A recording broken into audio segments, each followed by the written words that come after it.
Hi everybody, this is Andy Lovato, and this video is meant as a companion to my book, The Big Book of Blues Guitar.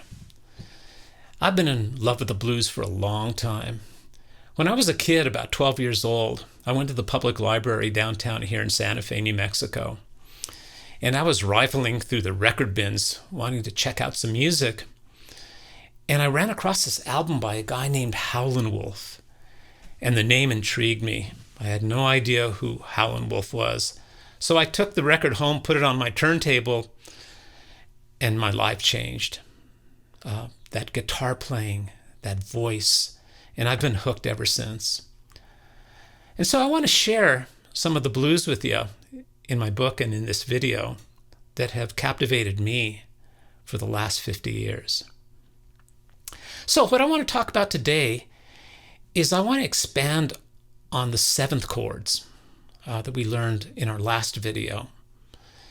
And I want to give you 5 different options or inversions, ways to play the F seventh chord, and then you can move them from up the neck to change keys, etc.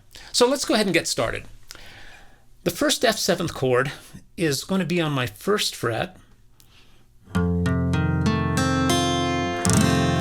sound like so.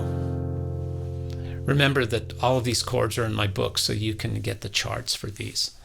My 2nd F7th chord, I'm going to bar across the 3rd fret, but I'm going to skip the 6th string. So there also is a 7th chord. My 3rd F7th chord will be on my 6th fret and will sound like this. My 4th will be on my 8th fret, barring across my 8th fret. And my 5th F7th chord is going to be a partial bar across my 10th fret. And all of these are F7th chords. They're my favorites. They're the ones I think are easiest to play and sound the best. So I have 5 F7th chords that I can use when I'm playing, backing up maybe a singer or a lead guitar player, or I'm playing myself, combining scales and chords. Now, what's nice about these F7th chords and the scales that we learned in our last lessons is that we can combine them in a nice way. For example, if I take the first F7th chord I played today, and I take my first F blues scale,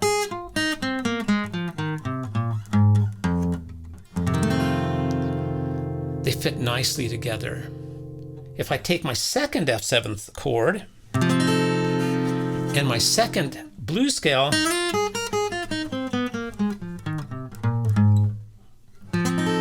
we have a nice combination there. My 3rd,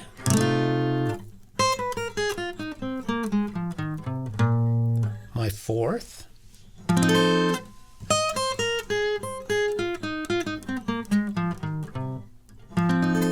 and my 5th.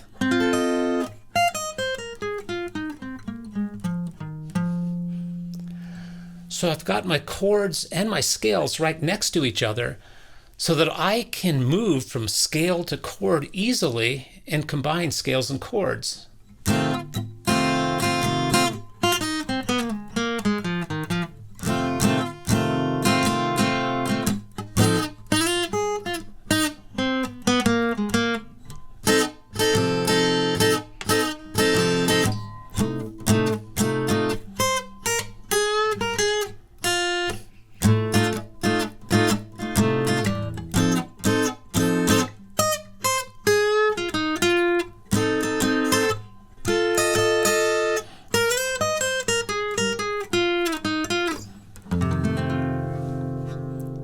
Nice combination.